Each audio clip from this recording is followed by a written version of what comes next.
but it was very clear to Trent and I that Chip's vision was above the rest. It was the best fit for the 49ers. He's going to be able to take us to where we want to go. I'm excited to see these two guys work in partnership and build the 49ers back where we need to be. And without further ado, I'm going to turn it over to our general manager, Trent Baalke, to introduce our new head coach.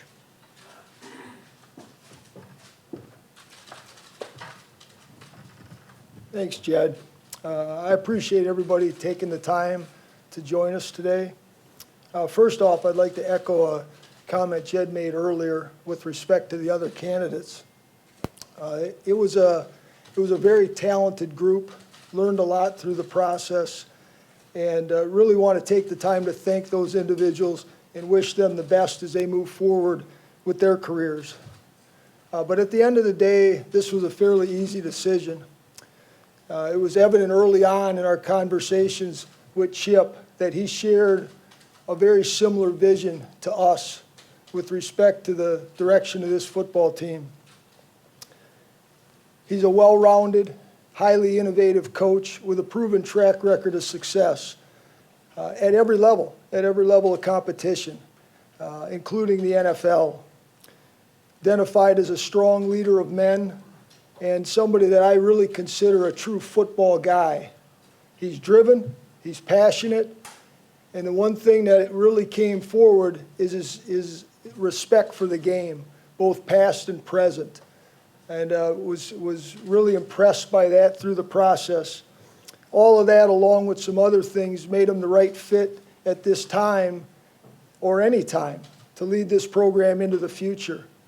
And with that said, I'd like to welcome Chip up, the new head coach of the San Francisco 49ers.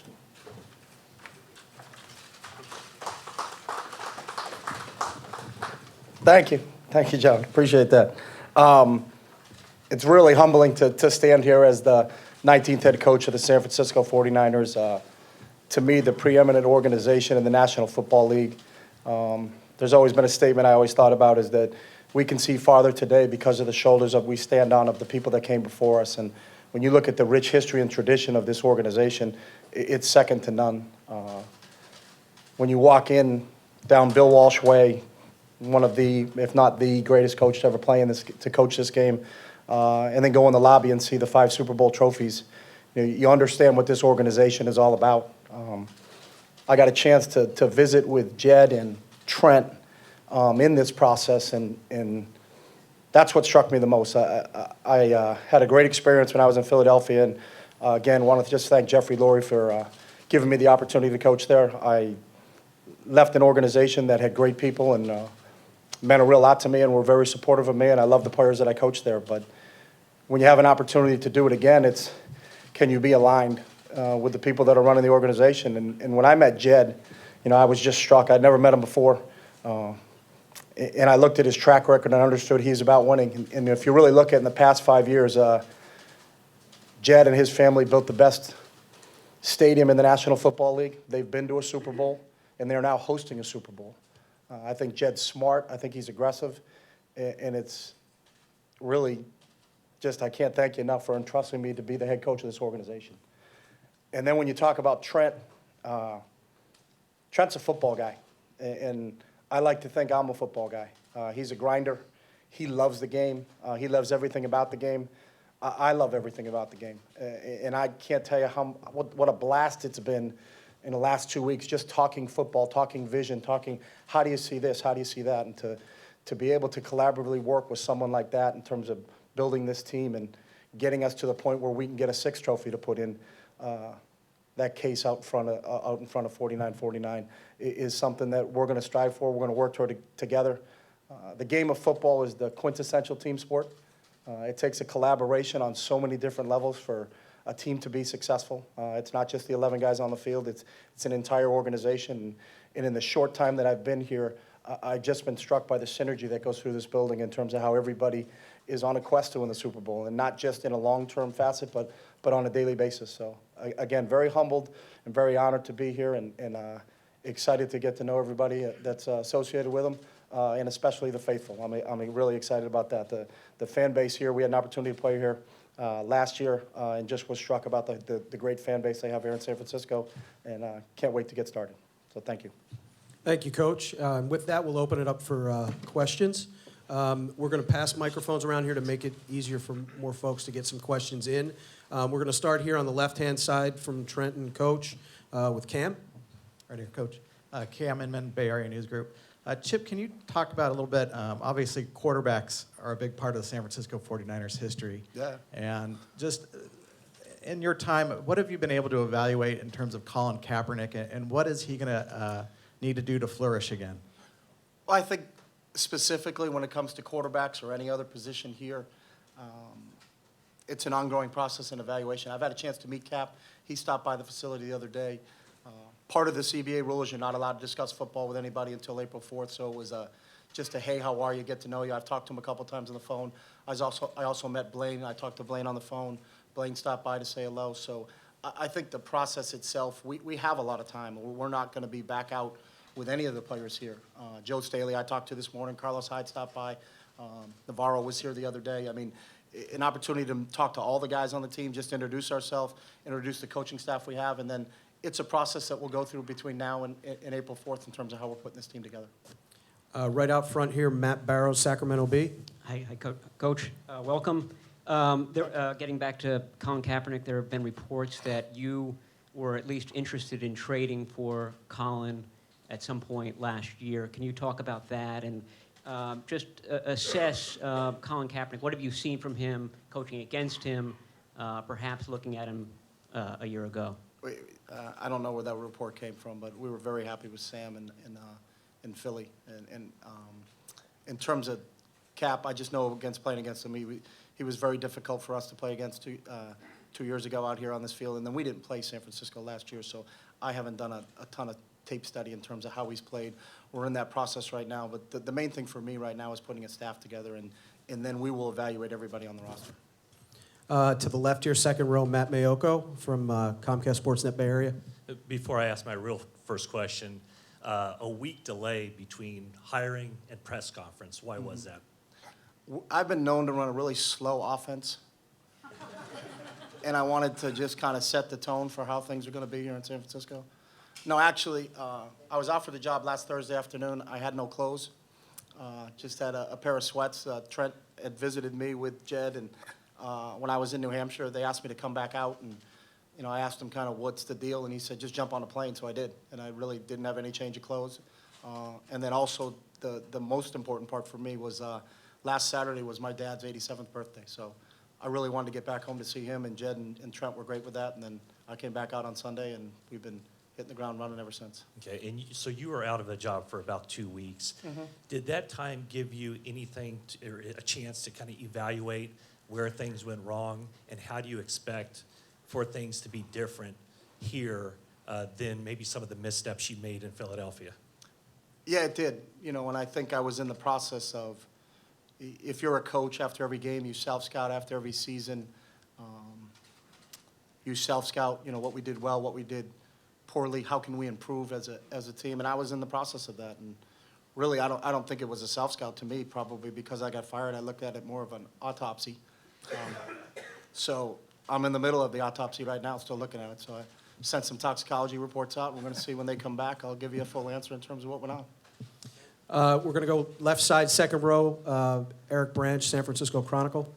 Hi, Chip. Welcome. I just had a question. As I'm sure you're aware, a lot of players, when they left, the Eagles, were critical of yous, indicated they didn't have a great relationship with you. Mm-hmm. Jeffrey Lurie indicated, at least strongly implied, that you lacked a certain emotional intelligence. I'm sure this is not news to you, but are these criticisms fair? Do they come as a surprise to you? And when you talk about, what you learned from your experience, is this something you can apply to your second head coaching job in the NFL? I think you always can apply what you learned from your experiences. But, one of the things that struck me when I left Philadelphia was the text messages and calls I had from the players that we had there really meant a lot to me. And I'm not one that looks at what's reported, what's not reported. I'm a pretty black and white guy. And when I talk about the relationships that I had with the players there and the many of them that reached out to me, when this went down, I feel very, very comfortable in terms of my relationship with my players there. Front row left, Tim Kawakami, Bay Area News Group. Yeah, this is for Trent. Did you know or care about the emotional intelligence issue? Is this something you discuss with Chip? Is that something that you think is important for a head coach? I'd have to look up the definition of that first, Tim, but we talked about a lot of things. And, there's perception and then there's reality. And the one thing that I've learned, especially over the 5 years I've been in this position, is that there's a big separation between the two. The good thing, Tom Gamble has had a chance to work with both of us. Obviously, everybody here knows my relationship with Tom, and I think Chip's gone on record many times and spoken about his relationship with Tom.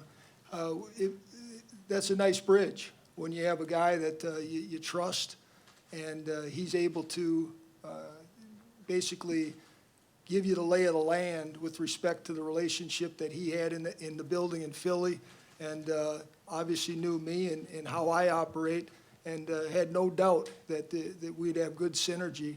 And it was evident early on, like I said, that when we sat in his living room, actually his dog Henry was sitting on my lap for about 2 hours of it. That's good But living we share a very similar vision, and there's always going to be times when that vision isn't identical. But for the most part, we feel very good about the direction we're taking and feel very good about working with each other. I know I do, and I'm sure, I don't want to speak for Chip, but I'm sure he does as well. All right, we're going to go to the second row here. Ann Killian, San Francisco Chronicle. 2 questions. What kind of dog? Golden, Golden Retriever? yes. Sheds Sheds a lot. a lot. My other question is, I know that you know Jim Harbaugh well, both from your time in the Pac-12 and other things. How much have you learned about what went on with Harbaugh? Because you guys have very similar patterns in your career, and are you comfortable that I mean, he won a lot here, and yet he was deemed expendable. Are you confident that you can make this situation work? I was confident in meeting with Trent and Jed about what the vision and focus of this organization was. And I got great respect for Jim. I competed against him when he was at Stanford. I competed against him when he was in the National Football League. I'm a big Jim Harbaugh fan, and I know he's having great success at Michigan. But I think one thing all coaches know is we rent our locker spaces. We're not going to be places for an extended period of time. You just have to do the best job you possibly can. And if you go into a situation worrying about, am I not going to be there next year or the year after, you're probably not going to be. What you need to worry about is what's going to go on today. And I'm excited to be here. I'm excited to work with Trent. I'm excited to work with Jed. I'm excited to work with Tommy Gamble. I'm excited to work with Prague in terms of putting the best football team we can on the field. We're going to go to Lowell Cone here, front left, Santa Rosa Press Democrat. Coach, do you see your team next season having a winning record and perhaps making the playoffs? Well, that's the goal. I don't think anybody goes into the season saying, let's get 6. The goal is every single week to put your players in a position where they have an opportunity to be successful and then let them go play. So, but I'm not a prediction guy. I'm not going to stand here and say I guarantee this, I guarantee that. There's always long-term goals in terms of what you want to get accomplished, but I really think your focus has to be on the short-term goals, and that's improving on a daily basis. Okay, we're going to go to Mindy Bach, Comcast Sportsnet Bay Area, in the second row left. Welcome, Mr. Kelly. Nice to meet you. Thank you. Can you just tell us where you are as far as putting together your staff and maybe what staff members were held over from last season as position coaches? Yeah, the only one right now that I could tell you is Tom Rathman. I think the history and tradition in speaking with Tom, and then also understanding that I think Tom's the best running back coach in the National Football League. It was very important for me to keep Tom here. I'm interviewing members of the staff right now, along with some other guys. We're hopeful within the next week we'll have this wrapped up, and then we'll have announcements whenever anybody signs a contract. So when they do, we'll announce it as quick as we can and give you an opportunity to talk to those guys. But we're really right in the middle of it. We've had some interviews going on this morning. We got a little bit of a break here, and they'll continue in the afternoon. All right, we're going to go front left here. Janie McCauley from the Associated Press. Hi, Chip. What's your take on the relationship, with personnel decisions with Trent and making those, your say in those decisions? And he said that, there were some mistakes made over the last year, and it's time to move forward. Well, I think everybody makes mistakes. No one has a perfect day. No one has a perfect season. To me, it's just the lines of communication and are they collaborative in terms of where you are. I wanted to be in a situation where I can just coach. I want to just coach football, and I'm excited about being with someone like Trent and Tom and the rest of the guys in the personnel department, that when I look at this roster and I look at, again, 3 years ago, this team was in the Super Bowl, and they have some outstanding players. They have an eye for talent. They do a great job. You look at where they are in relationship to the salary cap. You look at where they are in terms of having 21 draft picks over the next 2 years, 12 in this class. They're prepared for the future, and it's an exciting time to be part of that. Okay, we're going to go third row center, the gentleman in the blue shirt. If you could introduce yourself, please. Yeah, Scott Osler, San Francisco Chronicle. Chip, are you still as fully committed to the hurry-up, the up-tempo offense? And if so, what do you say to those who would say that based on last season's record with Philly, that maybe the league is somewhat caught up with that? I think we're receptive to anything that's going to help us win football games, and I know the difficulty that what we do offensively gives to defenses. And we'll look at anything. If there's always tweaks that you do, and we ran it differently in year 2 than we did in year 1. We'll learn it differently in year 3 than we did in year 2. And when we get a new staff together here, it'll be a collaborative effort. So I think our offense will look somewhat like we did in Philadelphia, but we got different personnel to plug into places, and we have different players different coaches coming in from different organizations to add to what they can. And then at the end of the day, it's how do we do it better than we've ever done before, and I'm excited about that aspect of continuing to grow on the offensive side of the ball. Now let's go to the actual gentleman in the third row center that we were pointing to before. Sir, please introduce yourself. Hi, Chip. Andy Ferrillo from the Sacramento Bee. And it's been written a lot that you like to read management-type books. I was kind of wondering how you would describe yourself as a manager, and also what kind of a guy are you? That's a loaded question. Well, I would say I'm a football guy, first and foremost. And I'm always just, I have a kind of a quest and a thirst for just trying to improve. So, and I think you can. One of the things that attracted me is to come into this part of the country. It's probably the most fertile, creative ground around here. When you look at the companies in Silicon Valley and the whole Bay Area itself, I'm excited to be a part of it. I mean, you walk to work this morning and you smell the air around here, you get smarter. So hopefully that'll teach us to get a couple more W's. I think I'm hands-on. I think I lead with my feet, not my seat. I think it's important to be around. I also don't micromanage, when it comes to our coaches. I believe you hire the best coaches and give them the opportunity to go out and coach. You provide the framework for them of how things are going to work in terms of the training schedules and what we're going to do, but then I'm not going to be in individual position meeting rooms. I think that's why we hired those coaches to coach those positions and to train those guys in terms of getting them prepared for us to go play games. So I'm not a micromanager by any stretch of the imagination. Front row far left, Grant Cohn, Santa Rosa Press Democrat. Coach, do you believe the read option can be an integral part of an NFL offense? I don't just, we can get going football-wise. The read option has never been run in here. It's a zone read, to be first off. And I think when you have the right personnel, you can. I know Russell Wilson and Cam Newton are killing people with it right now. So I think it's applicable to who you have from a personnel standpoint. Gentleman in the front, in the center, third row, please introduce yourself. Mark Saltveit. I'm with Niners Nation now, BGN, and I wrote a couple books about you, Chip. Your sports science programs seem to reduce injuries pretty effectively in Philadelphia, but there are reports that a lot of players perceived it as intrusive, like checking up on their partying habits or whatever. Are you planning to continue with that? What were we checking on? The daily urine tests, which I understand were for hydration, but there's reports that some players thought, 90% of workplace urine tests are for drugs or alcohol. And there's reports that some players felt that they were being checked up on. Are you planning to continue that, and would you consider making it voluntary to try to win their trust? Well, I think, first off, it's not a test. It's just to tell you, are you hydrated enough to go out in the practice field so that you don't pull a muscle. So I think you're just trying to put the players in a position so they don't get injured. And I also think the narrative of the sports science thing probably got blown out of proportion. We're just trying to prepare our players so they can be the best they can on game day. And one of the things that really attracted me to this organization is they've been doing a lot of the things that we've done in Philadelphia for a long time. It's just they don't get the notoriety that we get. For some reason, we got more notoriety than anybody. So, All right, second row left, Matt Mayoko. Chip, you mentioned earlier that you couldn't communicate about football matters face-to-face with Colin Kaepernick. If you could, what would you tell him?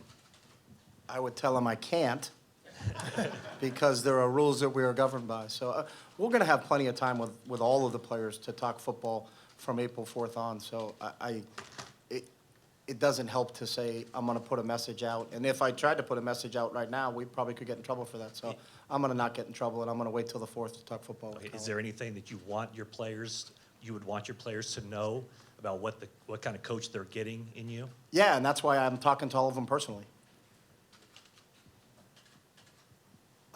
Chris Biederman, Hi, Chip. middle center. Hey, Chris. This was an offense that ranked in the bottom of the league in both yardage and scoring for most of the season. I'm wondering how close or far away, personnel-wise, is this team from having, from embodying the vision that you want it to have? Until you see them on the field, you really don't know. You'll get an understanding when you look at film, but you need to see guys live. You need to see guys running around, and there's always someone that you kind of saw him on film, and you're like, yeah, I'm not really sure about him. Then you see him in person, you're like, wow, this kid's really special, and there's something to him, So I would reserve all things and judgment on anybody until we get out on the field. And again, there's a ton of time between now and we'll look at every game, we'll look at everything we have in our players, and have a feeling of where we are. But really excited to get out on the field and the off-season program and get rolling with them. Second row left, Mark Purdy, Bay Area News Group. Yeah, Chip, you've used the phrase football guy a couple times already to describe yourself. I'm interested in exploring what that means. I've heard you described as extremely intelligent, but sometimes antisocial and borderline crazy about the game. You seem sociable today. But I'm interested, what exactly does that mean, a football guy? And do you have to be like borderline crazy obsessed to do this? What's your philosophy, or how do you feel about that? I don't know where the borderline crazy and that part comes in, but I have a passion for the game of football, and I have great respect for this game. It's a special game, and it takes a special person to play it and to coach it and to be a part of it. And just how the game itself is set up with 22 players and the amount of work you have to put in just to be successful one day, in that preparation. It's unlike any other game that's out there. I've always just had a passion for the game of football, and I've just been fortunate in my career is that there's been so many people that I consider football guys that have kind of taken me under their wing that I've had an opportunity to learn from, and I have great respect for them also. So, one of the unique things is when I was let go at Philadelphia to be at home and get a call from Bill Belichick or from Tony Dungy or from John Gruden or from Bill Parcells or from Bill Polian. It made me feel good that there are people in this game that truly care about where the game is going and what this league is all about and what direction it's heading in, and telling me, I hope you still stay in the National Football League. And it was, that meant a lot to me, and I thank those guys, and I want to publicly thank them for their support. People like Nick Saban, I was home in New Hampshire, and Nick asked me if I would come down just to watch football. I had nothing to do with them playing Clemson or didn't give them any insight into playing Clemson, but, you hear things about Nick Saban being those words that you said. But I'll tell you what, the classy maneuver on the Tuesday before their national championship game to invite me down to Alabama to just spend some time with them, and him take 45 minutes out of his day during that week to talk to me about his experience in the National Football League and what it's like to coach at Alabama and just share some thoughts. I think we all kind of gravitate towards each other, and I think one of the things we do is we all love the game. We have a passion for the game, and we want to see it played and done the right way. Go back to Matt Barrows, front and center here. A critique of you in Philadelphia was that your offense was so fast-paced that it put a lot of burden on the defense. Is there any merit to that? How do you respond to that criticism? Well, I think everybody wants to just paint whatever it is with one brush. I think you have to look at really the intricacies of it. We get into the time of possession question, and we've been in games where It was identical play snaps for us and our opponent. It was identical yardage for us and our opponent. It was identical first downs for us and our opponent. We won the game by 7, but they had the balls for 10 more minutes than we did. So all I learned is that they stand around better than we stand around. It still plays run. I've also never met a defensive player that says, Coach, I want you to possess the ball for the entire game so I don't have to play. I want guys that on the defensive side of the football at the San Francisco 49ers can't wait to get on the field and embrace the opportunity to get out there and play. And when you have a bunch of guys like that, it doesn't matter. There are going to be weeks when we're going to win games 7-6, and there are going to be weeks when you win games 57-56. It takes a full team. This league is built on parity. 55% of the games are decided by 7 points or less. 24% of the games are decided by 3 points or less. So you better be good in all 3 phases of the game if you expect to be successful in this league. We're going to go front, far left, Marcus Thompson, Bay Area News Group. So I know, Chip, I know you say you don't read media and all that, but this Bob is fills me in. this is a position that's prestigious. Mhm. The San Francisco 49ers coach is something. What did you learn in Philly to help you be ready for this and all the pressure and being out front and being the face of a franchise like this? Well, I guess the correlation of being a leader and being the face of something, I don't know how reading media makes you better or worse at that. I guess my point on that is that I'm not governed by the fear of what other people say. I have conviction in terms of how things are supposed to be done, the collaboration that has to go on within the organization for you to be successful. And if there's going to be a critic of that because they don't agree with it or they don't understand it, then I can't change. I can't take a pulse of what everybody feels like and say, hey, let's do it this way because the public perception is it should go that way. I think you have to have a belief in what you're doing, have a conviction in terms of what you're doing, and then go do it and see if it's good enough against the other 31 teams in this league. We're going to go back right, just in front of the cameras here, Brian Murphy. Sorry, Chip, over here to your right in the back. Brian Murphy, KMBR Radio, we're the 49ers flagship. Circling back on Matt Barrow's question about defense. The stat was that I think your defense had to play 3 extra games based on snaps, snap counts because of the speed of your offense. So is it just an inescapable part of how you run your offense? And if so, is that just what the 49ers are going to have to get used to? No, I think it's a byproduct of a lot of things, but one of the things is we have to be better in situational defense. We have to be able to, on third down, to get them off the field. Sometimes there's not a correlation between you give up a 3rd and 17. It's because the offense ran plays too fast. It's 3rd and 17. We got to get them off the field. So part of it is taking some ownership in all 3 phases of the game, and you have to be good in all 3 phases of the game to be successful in this league. We've got a gentleman here, 3rd row center. Introduce yourself, please. Sir, Damian Trujillo with NBC Bay Area. Last year, I was reporting outside the county jail on something completely unrelated, and about 4 or 5 people approached me and said, which Niner is it this time? Your tolerance, sir, on off-the-field troubles by some of your players? I believe it's a privilege to play in the National Football League, and that with that privilege goes responsibility. And no matter who you are, whether you're an employee, a coach, or a player, you should cherish the honor to play in this league and understand that your actions off the field will affect you on the field. And there are laws in this country for a reason, and we need to adhere by those laws. Front center here, Kevin Lynch, sfgate.com. Chip, welcome. Hey, Kevin, thank you. Wanted to ask you a little bit about how you might handle us in terms of ability to watch practice. Also, will your assistants be available to us at times? And wanted to get your feeling on those things. Yeah, we allow, or I would allow, as long as it's good with the rest of the people in the organization, to watch practice during individual drills as we're getting going, and then when we get into the team stuff, that's kind of protocol, I think, in the league. And then our assistant coaches are available to talk. There's no muzzles on those guys. All right, we're going to go Larry Kruger, right far back. Chip, welcome to the Bay Area. Do you, at Oregon and Philadelphia, did you call plays from the sideline? Do you have your offensive coordinator call plays? And what do you expect will be the situation here? I'm going to call the good plays, and I'm going to have the offensive coordinator call the bad ones, if I can. No, I call the plays from the sideline. And I guess the part of that is we spend so much time as an offensive or defensive staff or whatever during the week game planning for that game is that we've all called the plays. And what we're running in our first 3rd and short situation has been discussed ad nauseum during the week in our preparation. It's not like I'm just pulling something out of a hat from those situations. So it's a situational game. We practice things situationally, but I will be the guy on the sideline calling the plays.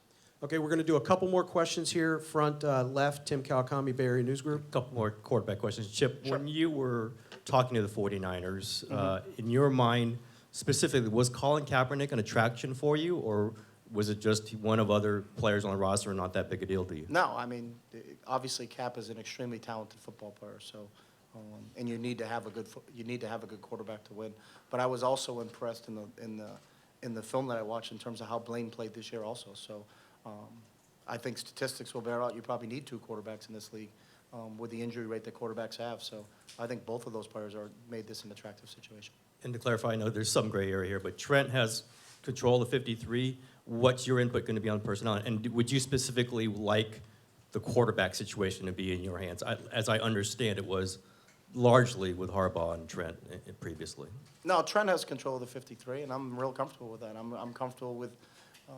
I wouldn't be here if I wasn't. You know, I think the way this personnel department is set up and how they structure things, I'm excited to be a part of it. All right, Mindy Bach, second row left. Once again, Coach Kelly, you mentioned that you can't see the players till April 4th, but there's a big decision regarding Colin Kaepernick on April 1st, whether the team wants to retain him for another year or not.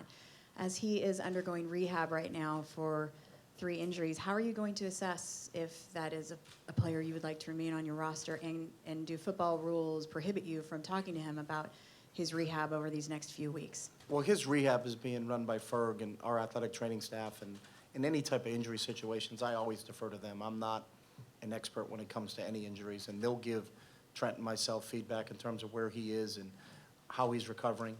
I talked to Cap a little bit about it. I think he's headed back to Colorado right now to continue his rehab. He seems like he's on pace in terms of what he said he is, but when it comes to anything from an injury standpoint, I'm not a doctor. I'll never weigh in. I always defer to the doctors in terms of where players are from a rehab standpoint. But you won't be able to get him on that field possibly on April 4th. So how do you and Trent work on that assessment then if he will remain on this roster next year? We'll work through everything. I mean, again, the rules aren't going to change, so we can try to say we'd like to get him on March 4th, but it doesn't work that way. We understand the rules of engagement that we've been handed, and you know, there's a process that we'll go through in terms of not only evaluating the quarterbacks, and I understand that position is so prominent, it is for everybody in the National Football League, but there'll be decisions made on everybody, you know, through the course of these next weeks as our staff gets put together and we get a chance to evaluate the current players on the team. We have free agency, we have the combine, we got a lot of things coming up on our plate. Can I follow up with Trent on that? Is April 1st the date that you need to look at in regards to Colin Kaepernick? Is that a concern for you? I don't think, Mindy, I can give you a better answer than Coach just did. You know, everything's under evaluation, as Coach mentioned, and we're going to take a hard look at this roster. The number one thing is getting a staff in here. Once we get the staff complete, then we can sit down. The guys that are on staff already are already sitting down and going through the evaluation process. That'll continue over the next couple of weeks. And then we got free agency, we got the draft to get ready for.